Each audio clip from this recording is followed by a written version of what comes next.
Okay, so this is exam review 2, and you can fast forward anywhere you have problems, so go through it yourself.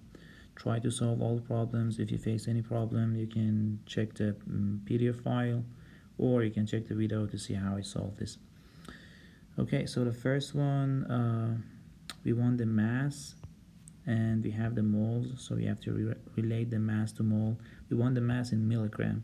So you know the molar mass that you can find from the periodic table is gram per mole, and you have to convert that with milligrams. So here is where we use our dimensional analysis skills that we've learned.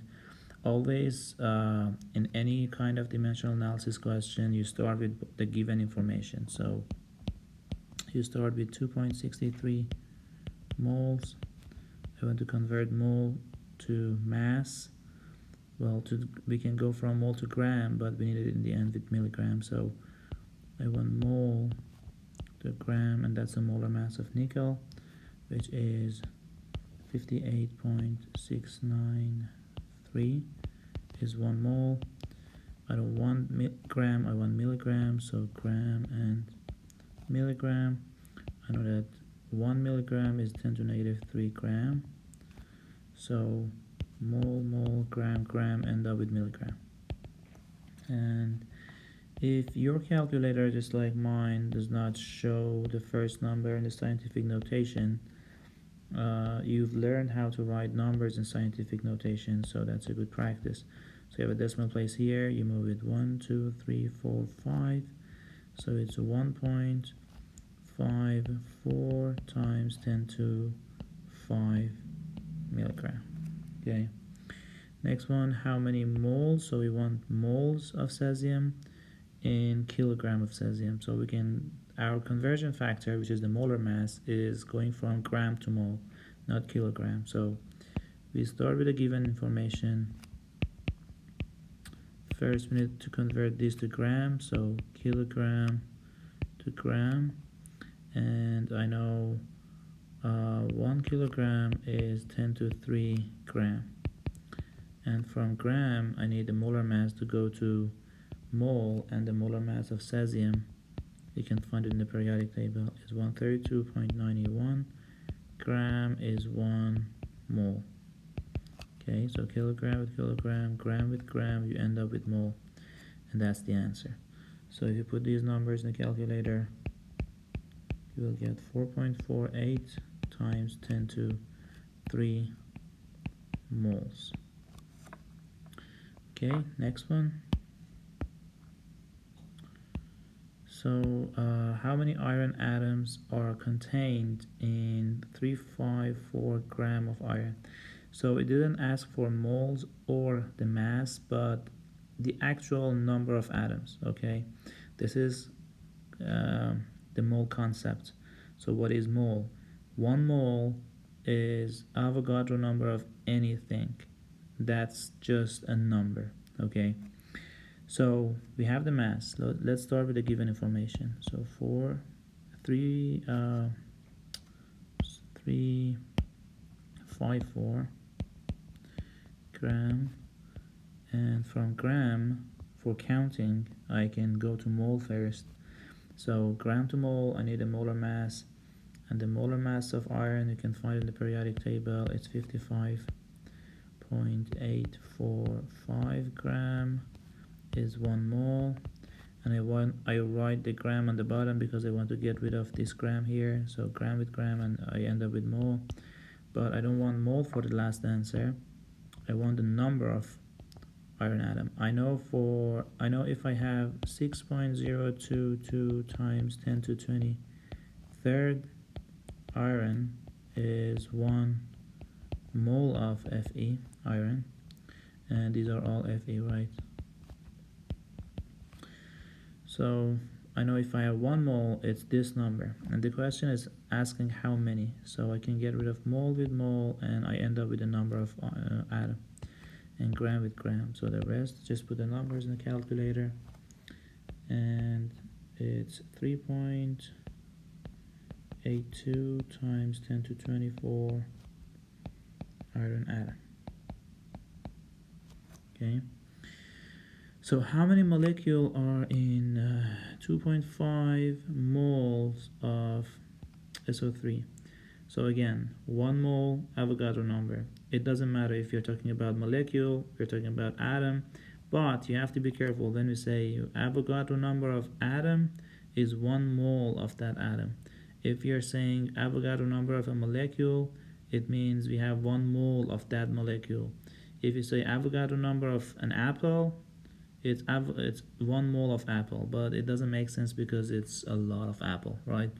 So it's just like when you say a dozen, exactly the same thing. It's just a chemistry thing for dozen, okay? So how many molecules are in 2.5 mole of SO2? So again, you start with the given information, 2.5 mole times, I know that if I have a mole, 1 mole is 6.022 times 10 to 23rd SO3, because this is a mole of SO3 and this is also a mole of SO3. So I get rid of the moles and I end up with a number of molecule, and the answer is 1.51 10 to 24th SO3 molecule. So next question, how many atoms are in 2.5 mole of SiO3? Okay, so again, you start with the given information, you have moles. How many atom is again Avogadro, but this one is asking about how many atoms, how many total atoms. The last one was how many molecules. So when this mole is for the molecule, but it's asking for how many atoms. So let's see how we can do that. So the first step is just like the previous question. This is mole of SiO2. So I know that 1 mole of SiO2 is Avogadro number of SiO2, right?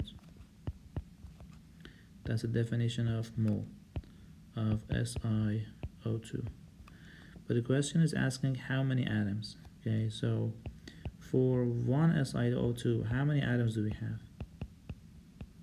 We have 1 silicon, 2 oxygen, so we have 3 atoms, right? So for 1 SiO2, we have 3 atoms.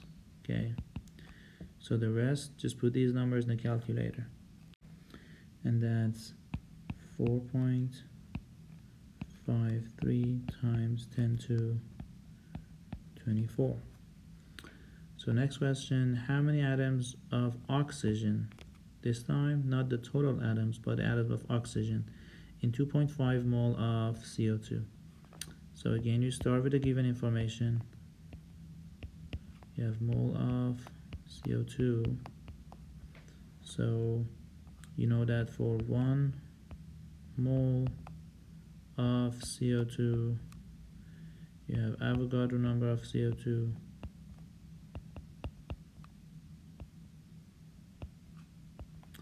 and that's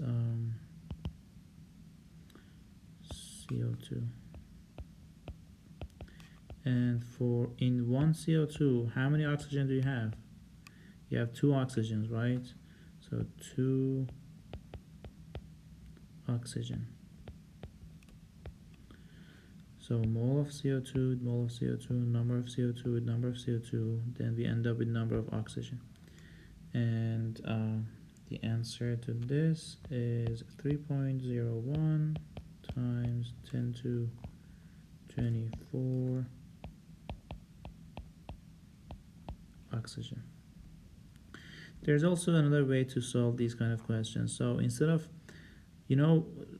a mole, the definition of the mole, it means Avogadro number of anything, right?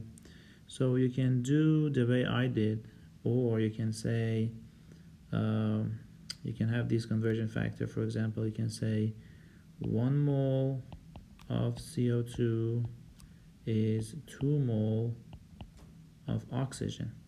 Yeah, you can also say that. Then you can say 1 mole of oxygen is Avogadro number of oxygen. But the answer is the same. It's because if you look at these numbers, you still have the same numbers. Your multiplying and dividing, so you get the same answer. It's just the way you think about these questions, okay? Both of them are fine. So you can also use these uh, conversion factor, and then instead of defining mole for a molecule, you can define the mole for one atom, but you get the same answer. Okay, so next question, question number 7. Which of the following contains the fewest atom? So we talked about this in our lecture slides. So if you have the same mass of different things, the ones which weighs lower, which is like the ones which is heavier, you have smaller number of that. The one which is lighter, you have lots of that. Think about, for example, tennis balls and soccer ball. So if you have, I don't know, I'm just coming with numbers. If you have 1 kilogram of these two, which one do you have more? You definitely have the tennis ball more, right? So this is the same concept. So you have to see the molar mass of these 3, these 5, and see with the one which is heavier has fewer number. Okay, so cesium has the highest atomic mass, which is 132.9. so this one should be the fewest. So if you have 10 gram same mass of these 5, you should have less number of cesium. If the question was like which one do you have the most, then that would be the lightest one, which is lithium, which is 6.9. 6.9. So that would be the most number. Yeah, the most. Okay. Okay, next question. Calculate the molar mass of calcium phosphate. So I just put this question so you know how to use the periodic table and how to find the molar mass of different ionic compounds. So you have to add the atomic mass of each element in the molecule. Well, this isn't a molecule, this is an ionic compound, but I mean if a unit formula or a molecule. So to find the molar mass, you have to add the masses. The mass of calcium is 40.08, and how many of that do you have? You have 3, so you have to multiply it by the number. Okay, so you have 3 calcium. How many phosphorus do we have? Phosphorus, it's P, but we have 2 here, so it means you have 2 phosphorus. So the mass is 30.974 times 2, and you add it to the mass of oxygen. And how many oxygen do you have? It's O4, and you have 2 here, so that makes it 8.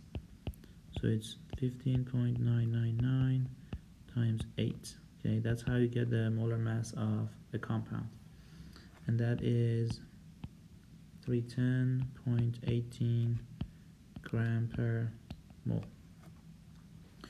What is the mass of a single bromine molecule? Well, bromine molecule is, all the halogens are diatomics, so the bromine molecule is Br2.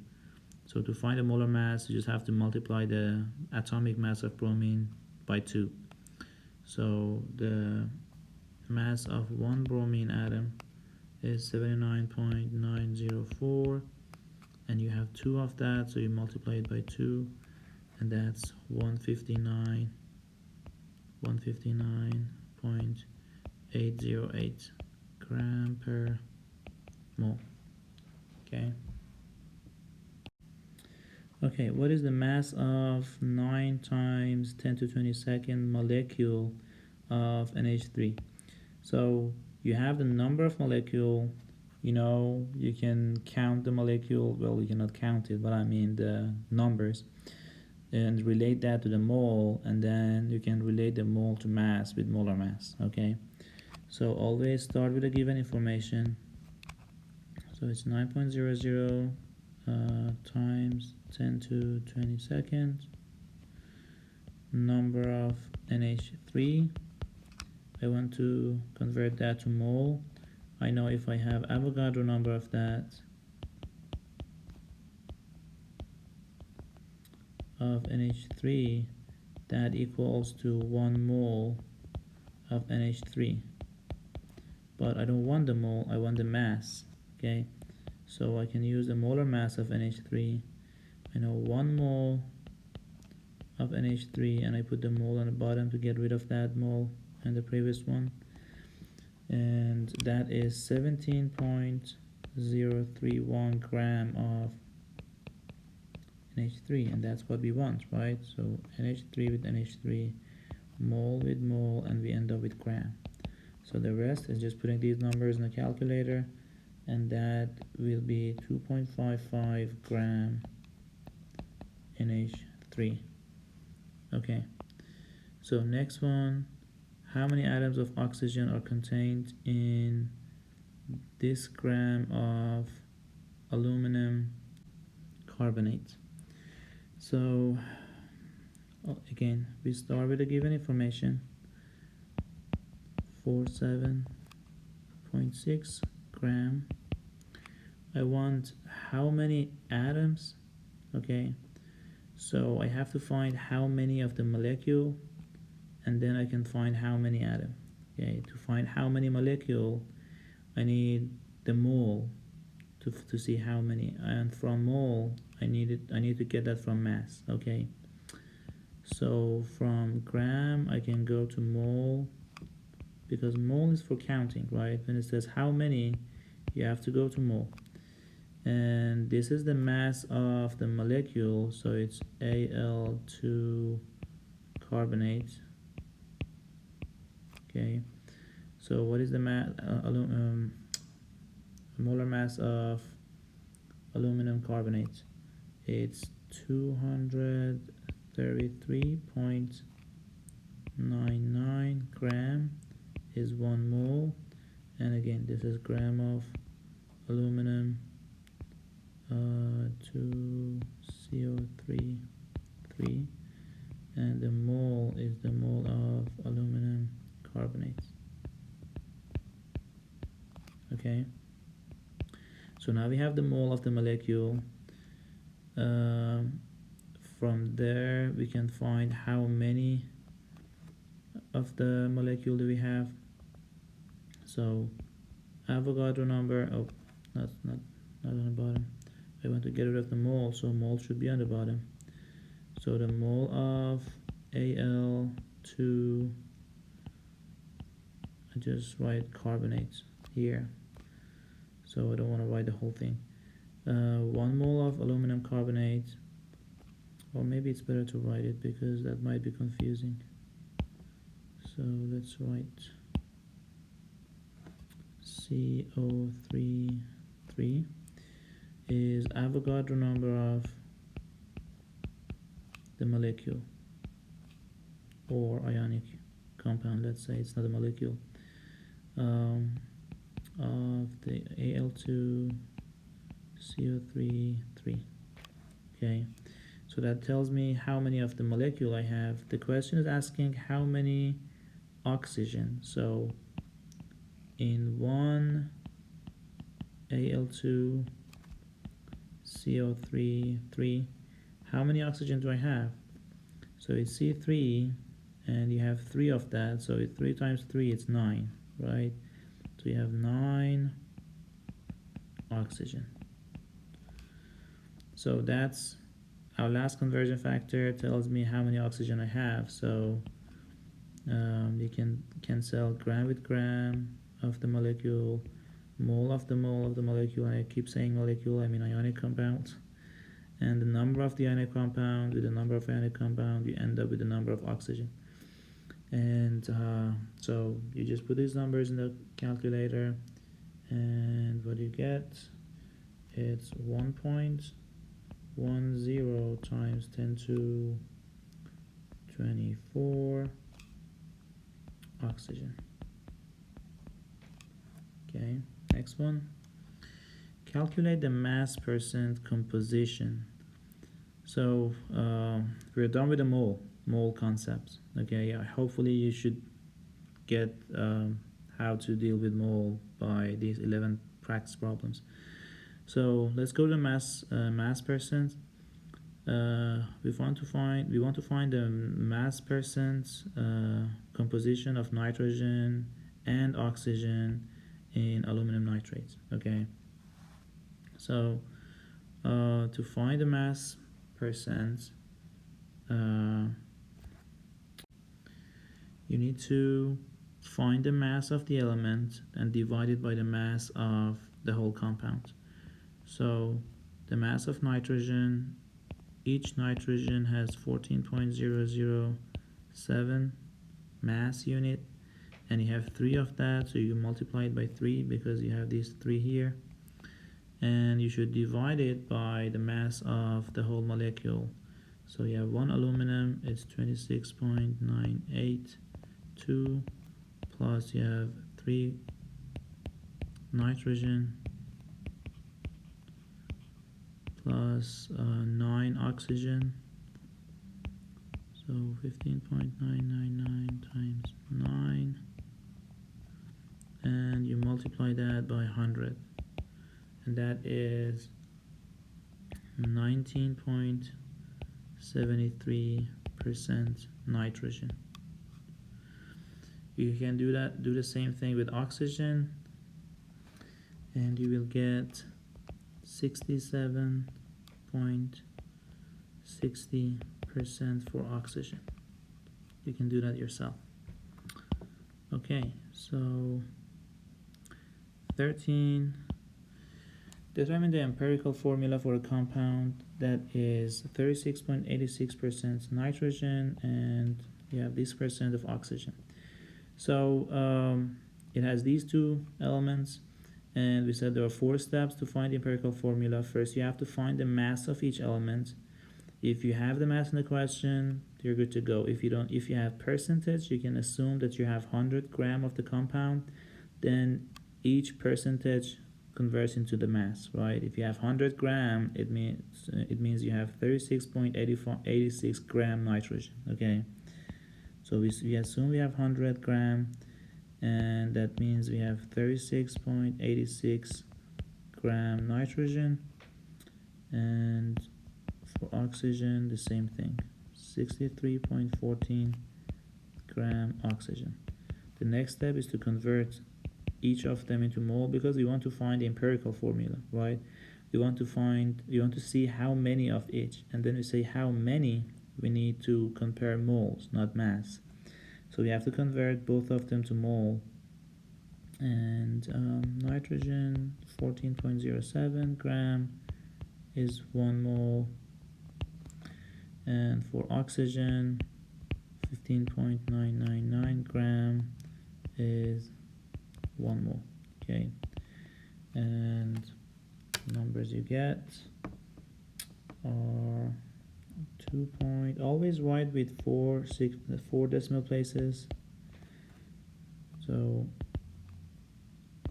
and then you can, because you have to end up with a whole number, right? So to have 4 decimal places is safe. So the next step is to divide by the smallest to get a whole number. So you divide all of them between these two. 2.6 is the smallest, so you divide both of them with the same number. 6315, this is 1, this is almost 1.5. And the last step, if you do not get the whole number, you have to multiply by a common factor. So what can you multiply this to get a whole number? It's 1.5, so if you multiply it by 2, you get 3. So 2 is okay, but you have to do that for all of them, right? Yeah, all the elements. So this is 2 and this is 3. So you have 2 nitrogen and 3 oxygen. So it's N2O3. Okay, so determine the empirical formula for a compound that is found to contain this milligram of phosphorus and this milligram of chlorine. Okay, So usually we assume we have 100 gram if we are dealing with a percentage. If you have the actual mass, then you don't need to do that. So you can just start with the actual mass. So phosphorus and chlorine. Okay. So you have 10.15 milligram of the phosphorus and 34.85 milligram of chlorine. Okay, so you have to convert that to mole. The molar mass is gram per mole, so you should convert this to gram, but you actually don't need that, but you end up with millimole. But still, to prevent confusion, I just go to gram and then convert gram to mole. But you should know that if you keep both of them in milligram, you should be fine. Anyway, so 1 milligram is 10 to negative 3 gram, and then the molar mass of phosphorus, so 30.974 gram of phosphorus is 1 mole, and the same with chlorine.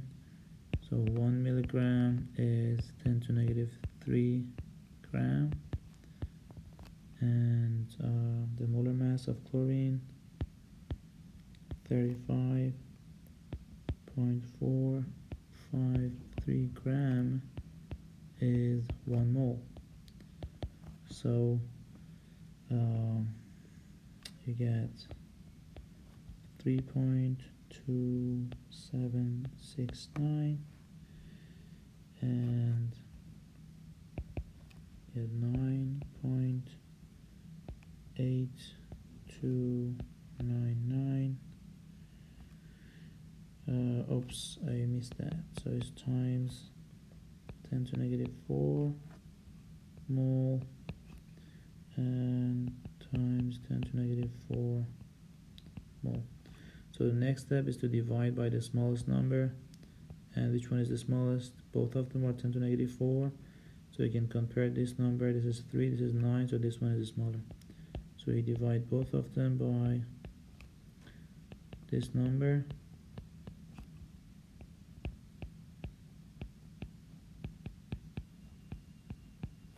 Okay, so this is 1 and this is 3. So you have 1 phosphorus and 3 chlorine, so it's PCl3. That's the empirical formula. Okay, the last one in this page. So determine the empirical formula for a compound that has these 3 elements with these percentage. So again, we have the percent by mass. You assume you have 100 gram, then you can assume each of them as the percentage to be the mass. Okay, so the mass of carbon is 5214 gram, and you have 34.73 gram of oxygen, but it says it has carbon, hydrogen, and oxygen, but we are missing one, right? What happens to hydrogen? So you know that the total, the sum of the percentage should be 100, right? So H, if one of them is not given, you can just find it by subtracting the sum of those two from 100. So 52.14 plus 34 plus 34.73, these are the percentage of those two, and the sum should be 100. So if you subtract it from 100, that is the mass percent of hydrogen, which is 13.13. So the mass of hydrogen is 13.13 gram. Okay, so next step, convert them to mole. So 12.011 gram is 1 mole for carbon. For oxygen, 15.999 gram is 1 mole, and for hydrogen it's 1.008 gram is 1 mole. So for carbon you get 4.3410 mole. For oxygen you get 2.1708 mole, and for hydrogen you get 13.0258 mole. Okay, so you have to divide them by the smallest number, which is 2. So it's divided by 2.1708, and you have to do that for all of them. 1708, 2.1708. So this is 1, this is 6, and this is 2. Okay, so you have 2 carbon, 1 oxygen, and 6 hydrogen. So if you write COH, I cannot take points off. I mean, it's okay, but usually for hydrocarbons we have C, H, and O. Okay, so you usually write C and then H. So you have 2 carbon, and then you write H. You have 6 H, and you have 1 oxygen. So it's C2H6O. But even if you write C2OH6, I mean it's empirical formula, so you just have to show the ratio of the elements. So I mean I wouldn't take points off for that. Okay, next question. Determine the molecular formula for a compound that has the molar mass of 183.2. We said in the lecture notes that you cannot find the molecular formula unless you have the molar mass. So okay, so we have the molar mass and we have the empirical formula. So you don't need to find the empirical formula. The empirical formula is already given. So what you need to do, you have to find the mass of the empirical formula. So you have 2 carbon, 5 hydrogen, and 2 oxygen. So find the mass of that. So carbon is 12.0011 times 2, plus hydrogen is 1.008 times 5, plus oxygen is 15.999 times 2, and that is 61.06 gram per mole, and that's the mass for 1 unit of the empirical formula. So for the molecular, you have to divide the actual molar mass by the mass for the empirical, and that is 3. Therefore, you have to multiply 3 by the empirical formula. So it's C6H15O6. That's the molecular formula. Okay.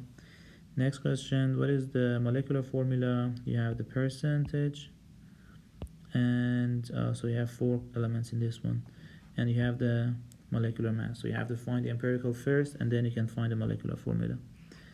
So again, you assume you have 100 gram, and then you can convert the percentage into mass of each of them. So you have 49.48 gram of carbon. For hydrogen you have 5.19 gram. We have nitrogen, and that's 28.85 gram, and oxygen we have 16.48 gram. Okay, so you convert each of them to mole. So 12.011 gram is 1 mole.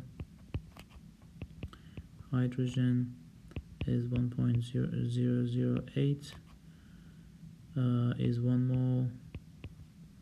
I don't have that much space here, but I try to write it. You know how to solve these kind of questions. So 14.007 is 1 mole, and 15.999 gram is 1 mole.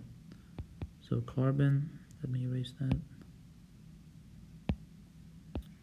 line over there. Okay, so carbon, we get 4.1196. For hydrogen, we get 5.1488. For nitrogen, we get 2.0597, and for oxygen we get 1.0301.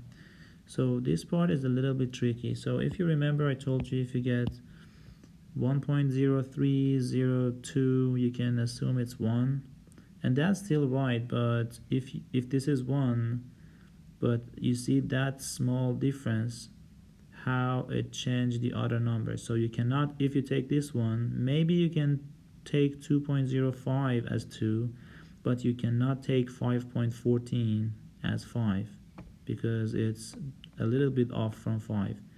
So if you divide all of them by the smallest, which is 1.03,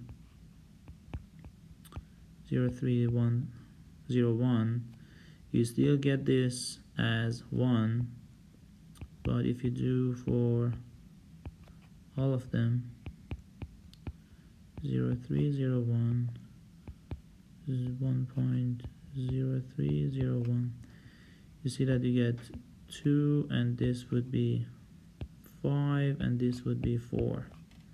So now you have almost very close to a whole number. So that's your empirical formula. So C4H5N2O, that's your empirical formula. To find the molecular formula, you have to find the mass for empirical formula. I don't have space here, so I don't do it, but you know you have to add, let's do it here, times 4 plus 5 hydrogen, so 5 times 1.008 plus 2 nitrogen, I write it here, 2 nitrogen,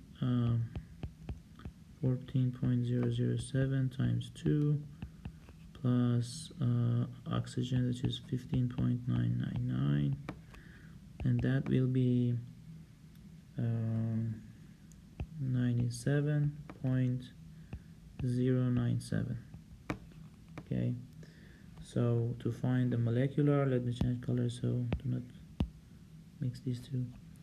So to find the molecular, you have to divide 1.9419 by 97.09, which is 2. Therefore, you have to multiply the empirical by 2, and that makes it C8, H10, and 2 and 4 and 4O2. So that's the molecular formula. Okay, next one. So we passed the empirical formula, and we are entering the concept of molarity, not the mole, molarity, and then dilution. So determine the molarity of a solution formed by dissolving 3 moles of NaCl in enough water to yield 4 liter. So you know molarity is mole of solute over liter of or V, volume of solution in liter. Okay, so you have both of them in the appropriate units, so you don't need any conversion, over 4 liter. So it's 0.750 molar or it's better to write mole over liter. Just write it like that. Okay, next question. Determine the solution. Molarity of a solution formed by dissolving 468 milligram. Now we have the milligram, we have the mass, but we need the mole. So we have to convert the mass to mole. So 468 milligram. I don't want milligram, I want gram first to get the mole. So 1 milligram is 10 to negative 3 gram. And for MgI2, I know the molar mass is 278.105 gram is 1 mole of MgI2. Okay, so that gives me the mole of the solute. So if I divide that by the liter of the solution, we have milliliter. I know it's 50 milliliter is 0.050 liter. Or if you don't feel comfortable with that, you can just write 50 milliliter times. Okay, so 1 milliliter is 10 to negative 3 liter, and that would give you the same number. So it's 0.050. So we have that, and that's the molarity. So if you put these numbers in the calculator, you will get 0.0337 mole over liter, or molar. So next question. Okay, so I like that. It's a mix of mole concept and molarity. Okay, so it's asking how many molecules. So we say how many molecule. It's definition of mole, Avogadro number. So how many molecule of sugar, sucrose, are contained in 14.3 milliliter of a solution that has this concentration. So you can use dimensional analysis to solve these kind of questions. Always start with the given information. So what is the given information? So we have two information here. We have volume and we have the molarity. So if you remember in the lecture notes in the conversion toolbox, molarity is one of the conversions. So do not start with the molarity. Whatever given information you have that the unit could be used as a conversion factor, don't start with that. Start with the quantities that have the simple units like milliliter. Okay, so you start with the volume. So that's the volume of the solution. Okay, so you have 14.3 milliliter. So you can use molarity to convert this volume of the solution to the mole of the solute. But molarity is mole over liter. This is milliliter. So you have to convert milliliter to liter first to use our molarity. So 1 milliliter is 10 to negative 3 liter. Then we can use molarity. We know molarity is mole over liter, right? So if I put liter over here, I can get mole. And molarity is 0.140 mole over 1 liter. Okay, so far I know I get rid of milliliter with milliliter, liter with liter. Now I have moles, right? So what do I want? I want how many molecule. I don't want moles. I want the number of molecule. So that's the definition of mole. I know 1 mole is Avogadro number of that thing. So here we are defining sucrose. So this is also the number of sucrose. Okay, and that's what we want. So we don't even need to use the molar mass because we don't need the mass. It's just asking for how many molecule, and we already found how many molecule. So you can get rid of mole with mole and you end up with number of sucrose. So that's what we want. So the rest is just put these numbers in the calculator and find your answer, which is 1.21 times 10 to 21st sucrose. Okay, and that's the final answer. Okay, next one, how many milliliter of this molar solution contain 1.13 moles of potassium nitrate? So again, you have two given information, you have the moles and you have the molarity, right? You need the volume. So again, you start with the given information, the one that cannot be used as a conversion factor. You know, molarity could be used as a conversion factor, so you do not start with that. Start with the other one. So 113 moles of what? Of KNO3. And you can use molarity. Oh, not there. So we know this is mole over 1 liter. So I want to get rid of the mole. So mole of KNO3 over liter of the solution. Okay, so I cannot write the number on the top. So I know that 0.184 mole is 1 liter. So the question is asking about the milliliter, not liter, so I have one more conversion. Liter here and milliliter over here. So I know 1 milliliter is 10 to negative 3 liter. Okay, so mole with mole, liter with liter, I end up with milliliter. So our unit is fine. You just put these numbers in the calculator, and what you get is 601.4 milliliter. Okay, the last one on this page, how many moles of lithium iodide are contained in 258.6 milliliter of this molar solution? Again, you have two given information, molarity, you do not start with molarity, you start with this.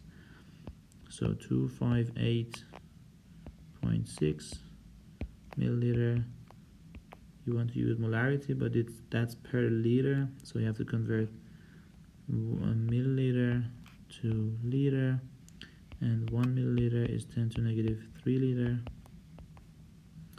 And now we can use molarity. So 0.0296 moles is 1 mole of solute is 1 liter of solution, and we want the moles of the solute, right? So that's what we want, so we stop here, and the answer is 7.65 times 10 to negative 3 moles. Okay, so how many grams of NaCl are required to make 250 milliliter of this molar solution? Again, start with the given information. I'm going to repeat that over and over again. 0 milliliter. You want to use molarity, which is per liter, so you have to do one conversion from milliliter. You want to get rid of that, you put it on bottom, to liter, and 1 milliliter is 10 to negative 3 liter. Then you can use molarity, liter and mole, so that's mole over liter, so we can put the number on the top over 1 liter. And are we done? No, it's asking for the gram of NaCl. This is mole of NaCl, so I want to convert the mole of NaCl to the gram of NaCl. I can use the molar mass, and the molar mass of NaCl is 58.443 over 1 mole, and that's what we want. So milliliter with milliliter, liter, liter, mole, mole, and we end up with gram. So the rest, you just put the number in the calculator and you get 53.83 gram of NaCl. Next one, how many grams of methanol must be added to water to prepare this volume of this solution, just like the previous one. Start with the given 325 milliliter of the solution. Again, 1 milliliter is 10 to negative 3 liter. The concentration, liter per mole. So it's 4.50 over 1 liter. And what does it ask for? It asks for gram, just like the previous one. So you need to find the molar mass of methanol, and that is 32.04 in 1 mole. And then the rest is just putting the numbers in the calculator, and that gives you 46.9 gram of methanol, which is CH3OH. Okay, so next one. This one is a good question. So we have pure acetic acid. We know that pure acetic acid is liquid. So in all of these questions, what you get is a solid solute. You dissolve it into the solution, in the solvent, which is water. Most in this course, we just talk about water as aqueous solution. But the solute is not always a solid. Sometimes it might be a liquid. So pure acetic acid is a pure substance, but it's a liquid, okay? And it's called as glacial acetic acid. So we want the molarity of a solution that we prepare by dissolving 1 milliliter of the acetic acid at room temperature with enough water to make 500 milliliter of solution. So do not mix up these volumes. We have milliliter and we have milliliter. But this milliliter, the first one, is for the solutes, okay? So here you have to be careful. What is molarity? It's the mole of solutes in liter of solution, okay? So we start to find the mole of the solutes. So we are dealing with the solutes. So start with the solute. We have 1 milliliter of the solute. We want to convert that to mole of solute, right? How can we do that? We have the volume. If you remember density is gram per milliliter. It's mass over volume. So if we have the volume, we can use density to convert from volume to mass. And then from mass, we can go from mass to mole with molar mass, okay? So let's use the density and all the units which are in ratio form. I told you before, you can use it as a conversion factor, right? So 1.5 gram is 1 milliliter. That's the definition of a density, okay? Okay, so we get rid of milliliter with milliliter. Now we have the gram of the solutes. So from gram of solutes, we can go to the mole of solutes. We need the molar mass of acetic acid, and that is 60. So I need to go from gram to mole, and the molar mass of acetic acid is 60.052 gram is 1 mole. So that gives me the mole of the solutes. I can either do this divided by the volume of the solution, which is 500 milliliter or 0.5 liter. So I can either do that, or I can say, okay, I find a mole, so I can divide the whole thing by the, no, both of them is the same thing. It doesn't matter. I mean, that's how, the way you prefer to write it, you should get the same answer. So well, if I want to write it with the right number of sig fig, it should be more sig figs, liter, okay? So you have milliliter cancel the milliliter with milliliter, gram with gram, you end up with mole, and you also with liter of the solution. Okay, so then that's the molarity. So if you put the numbers in the calculator, you will get 0.0350 molar. That's the concentration of your solution. Okay, next one. How many milliliter of this molarity potassium nitrate solution is required to make 150 mole of, okay, so you have two solutions, two concentration. That's an indicate to have a dilution equation. So you have a solution of 150 milliliter with this concentration, and you have a solution with this concentration, you don't know the volume. Okay, so it's M1V1 M2V2, right? M1V1, the dilution equation, M2V2. Okay, so this is our one condition. It doesn't matter if you take which one as 1 or 2. So what you have, but you have to be careful. You have one condition, so do not mix up one condition 1 concentration with the volume of condition 2.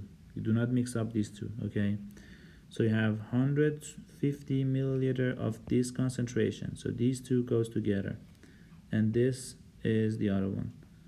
So I take these two as one, so 150 milliliter times 0.75 molar equal condition 2 molarity is 0.266 molar times V2 that we don't know. So if you solve that, you get 42.3 milliliter, and you don't need to convert that because it's you get the same unit on the either side. Okay, if you put milliliter here, you get milliliter on the other side, and the question is asking for milliliter, so we just keep it as that. So it's 42.3. Next one, what volume of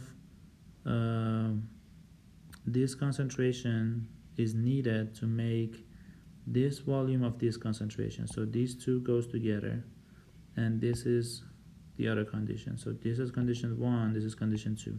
Okay, so we need the volume of V2. So V2 is M1V1 over M2. I just get it from this equation, M1V1 and M2V2. So equal M1, it's 0.0224 molar times the volume V1, 2750 milliliter over M2, 887 molar, and that gives you 69.4 milliliter. Okay, next one. Determine the concentration of a solution prepared by diluting 25 milliliter of the stock solution of this concentration. So these two goes together. Okay, to this volume. Okay, so this is the other condition. Okay, so those two goes together. So 25 milliliter times the concentration with this on the same condition, 0.188 molar divided by 150.0 milliliter, and that's milliliter with milliliter, end up with molarity, and it's 28, so it's 0.0313 molar. Next one, determine the concentration of a solution prepared by diluting 20 ml of 0.2 molar. So this is one condition, let's say condition 1 or 2, it doesn't matter. 2, 250. So we have 2, we want to make it 250. So that's our second condition. We have the V2, we need the concentration. So we want M2, okay? So M2 is M1V1 over V2, okay? So M1 is 0.200 molar times V1 is 20.0 milliliter over V2. Oh, it's not 150, it's 250.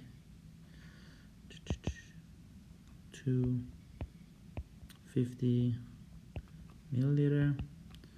So we get 0.0160 molar. Okay, what is the concentration of HCl in the final when 65 milliliter of this concentration? So these two goes together, and that's our 1 is diluted with the pure water to the total volume of this in liter. Be careful, this one is liter, you have to convert one of these. I prefer to convert this to milliliter, or you can convert the milliliter to liter, but they should be in the same unit, doesn't matter. So this is our condition 2, but our V2 first needed to be in milliliter. So it's 0.15 liter times liter to milliliter. 1 liter is 10 to 3 milliliter, so that makes it 150 milliliter, okay? So we need M2, so it's M1V1 over V2. So M1 9.0 molar times V1 65 milliliter. V2 in milliliter is 150 milliliter, and that is 3.9 molar.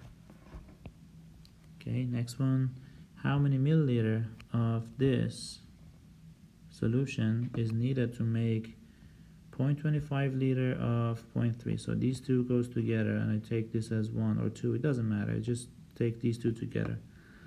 So, but this is in liter, so I write this in milliliter, and I think it's easy for now to say that it's 250 milliliter, right? You just move the decimal place. So again, V2, if I take 1, this should be 2. So V2 is M1V1 over M2. So it's 3.5 molar times, I write this in milliliter, be careful because we want it in milliliter. So times 250 milliliter over 9.0 molar, and that will be 97 milliliter. You could have keep it as liter, and the answer you would get, if you write this as liter, you would get 0.097 liter, and then if you convert that, you get back these numbers. It's the same thing, it doesn't matter. So that's the final answer. So the last question in dilution is this one. A student prepared a stock solution by dissolving 15 grams of KOH in enough water to make 150 milliliter of a solution. So the student makes the stock solution, and then, so it's both molarity and dilution. So we have to find the molarity of the first solution first, and then we use dilution. So start with the mass of the solute, it's 15 grams of KOH. I need a mole of KOH because I need mole to find the molarity. So use the molar mass of KOH is 1 mole of KOH. So that's the mole of KOH. If I divide that by the liter, by the volume of the solution, which is 150 milliliter, and I want it in liter, so it's 0.15 liter. That gives me the concentration of the stock solution. It's 1.78 mole over liter, or molar. So she took 15 milliliter of the stock. So this 15 and this concentration is our condition 1. Diluted by adding water. So adding 50 ml water. So what is our V2? Is it 50? No. We are adding, well, this is the volume of the water we add. We already had 15. So our V2 is 65. Okay. So what is the concentration of the KOH? What is M2? So M2 is M1V1 over V2, right? So M1 is 1.78 molar times V1 is 15 ml. V2 is the sum of water and the solution, the V1. So V2 is 50 plus 15 in milliliter, and the final concentration is 0.41 molar. Okay, so you have to be careful. If the number in the question is the final volume, that's V2. If it says we are adding this amount of water, you have to be careful. That should be added to the initial volume, and that's your V2. Okay. So next question, we're going through the solubility and precipitation. What precipitate is most likely to form if your solution containing these ions? So you know anion forms a compound with cations. So you have 2 cation and 2 anions. So check the possibilities. Calcium, if it goes with OH, is it soluble? Yes, it's slightly soluble. It's not insoluble, so it's not a precipitate. If it goes with carbonate, calcium carbonate, we know calcium carbonates are insoluble except if they are with group 1 or ammonium. So this is the precipitate, but to double check the other one. Sodium is group 1. If you check the solubility rules, you know group 1 metals are soluble, no exception. So this should be, this calcium with carbonate should be our precipitate. So it's CaCO3, and it's calcium 2 plus, and this is 2 minus, so it's charge balanced, so you don't need to do anything. So I erase the charges. So that's our precipitate.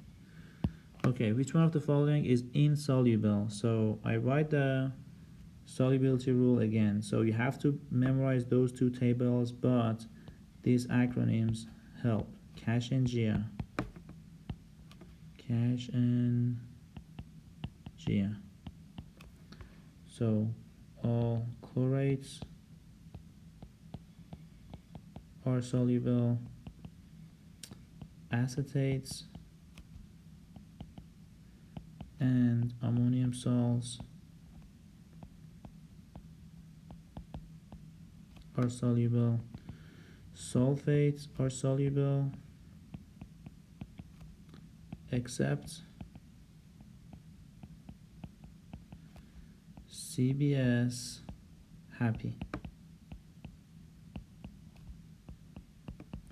So Ca, Ba, Sr, Hg, Ag, Pb. The Hg is Hg2, 2 plus, Ag plus, and Pb 2 plus. Okay, and calcium 2 plus, 2 plus, 2 plus. Okay, so with these ions, it's not soluble. Halides are soluble except happy. Just these 3. That's except. And nitrates are soluble and Gia is group 1A are all soluble. Okay, no exception. So, going back to our question, which one is insoluble? So this one is in group 1, salt, sodium, so it's soluble, no exception. Potassium is in group 1, soluble, no exception.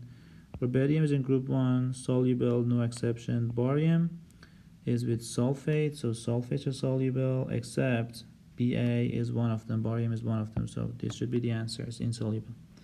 Which one is soluble? So phosphate, you have to check the table that's mentioned the insolubles except the other ones. So we want to find the soluble one. If you check these four, you know, nitrate is always soluble. So you know that all nitrate, no exception, soluble. So this should be the answer. But for the other ones, if you check the table, which gives you the insoluble ones, you see that all of these are the anions that are insoluble. Some of them have some exception, like carbonate if it's with group 1, and ammonium it's soluble. Sulfide if it's with group 1, no, because group 1 metals are soluble, no exception. So if they form a compound with group 1, they are soluble, otherwise they're insoluble. But nitrates are soluble, no exception, so this should be the answer. So this Cash and Gia should cover almost everything, but it's not guaranteed that it covers everything. So you have to check the table, but most of the things is covered by this Cash and Gia. Okay, so next one, 36. Mixing of which reactants will result in precipitation reaction? Okay, so let's check these reactions. So you have cesium iodide and sodium hydroxide. What does it for? So they swap the partners, right? So cesium is +1. It takes the anion from the second one. So it takes the OH. And it's +1 and -1. So it's like that. And this cation takes this one. So it's NaI. So both of the cations are group 1, so, and you know all of them are soluble, so it doesn't form any precipitate, so this is not the answer. Second one, this H, you know, it's a neutralization reaction, right? This is acid with base. It forms water and salt.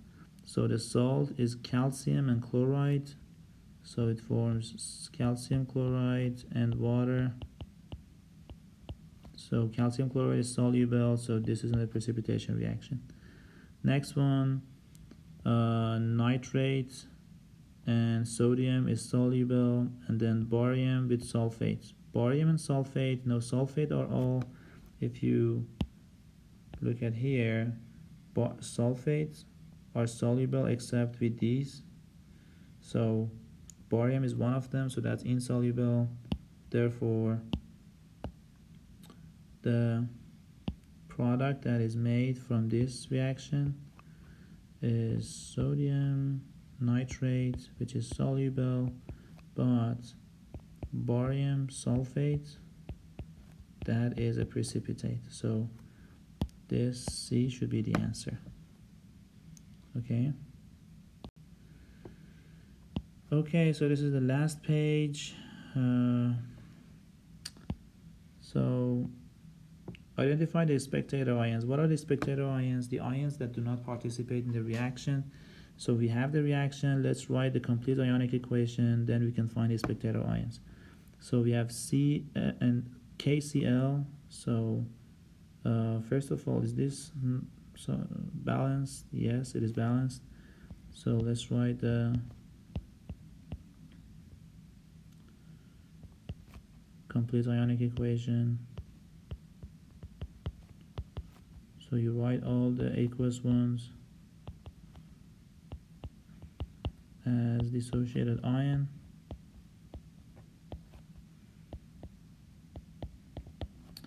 AgCl is solid, so we just keep it like that as S, and potassium, aqueous, and nitrate.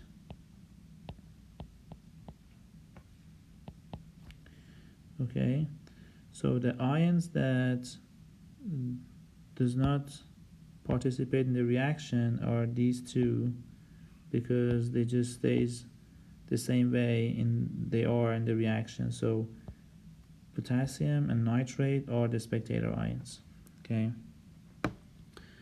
so give the complete ionic equation and net ionic equation for K2S and FeNO3. So let's write the equation, molecular equation first. So we have K2S, and it's aqueous plus iron, not FeNO3, and nitrates are all aqueous. So they swap partners. So the potassium goes with the nitrate, so K plus, NO3 minus, so it's charge balanced, so we don't need to do anything. So I erase the charge, and the Fe goes with S, so it's 2 plus and 2 minus, so it's charge balanced. I don't need to do anything, so I erase these two.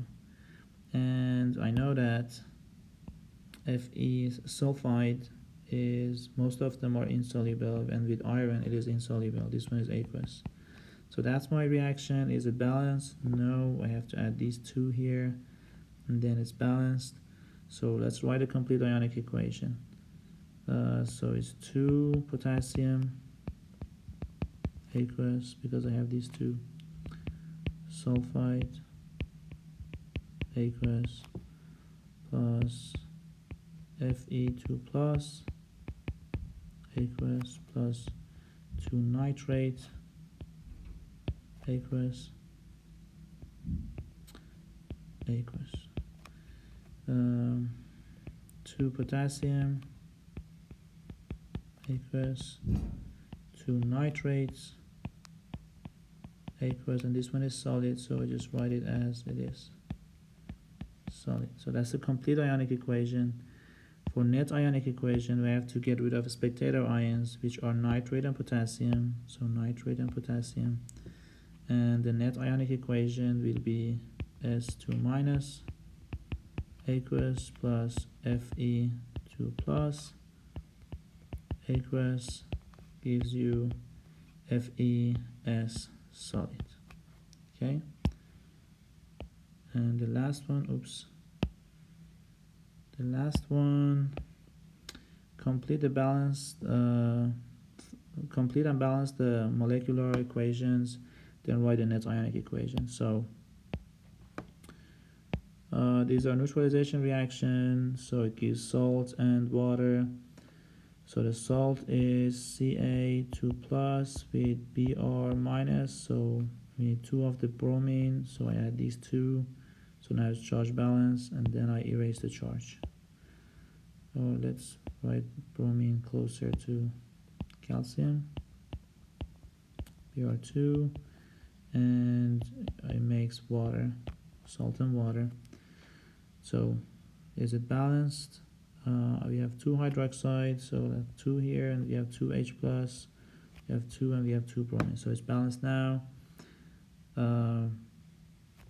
This one is aqueous, so to write net ionic equation, it's a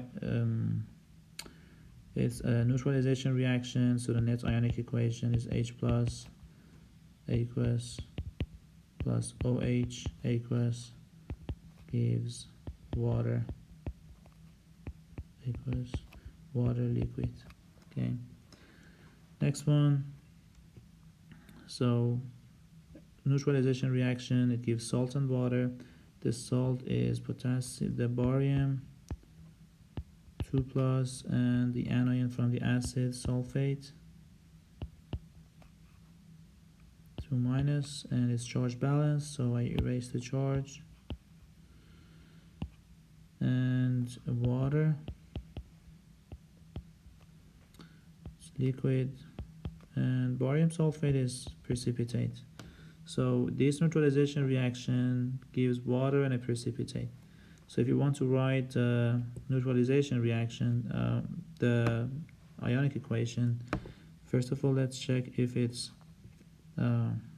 balanced, and it's 2 here, and it is balanced now.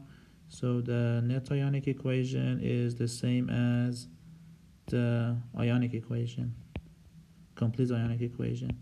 So barium 2 plus, aqueous, 2 OH minus, aqueous plus 2 H plus, aqueous plus SO4, 2 minus, aqueous gives off, on the product side, it's either solid and liquid. We cannot write dissociated forms, so I just keep it as barium sulfate S and H2O L. And the last one,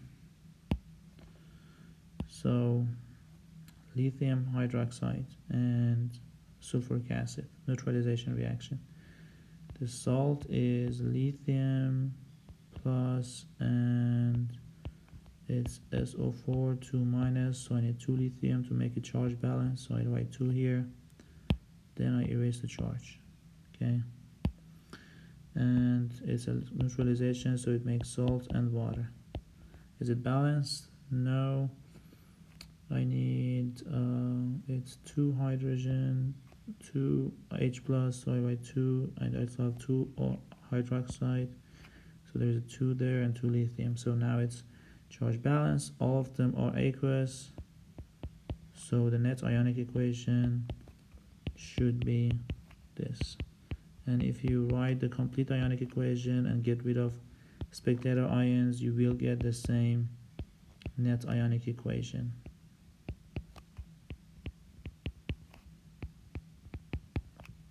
Okay, that's it.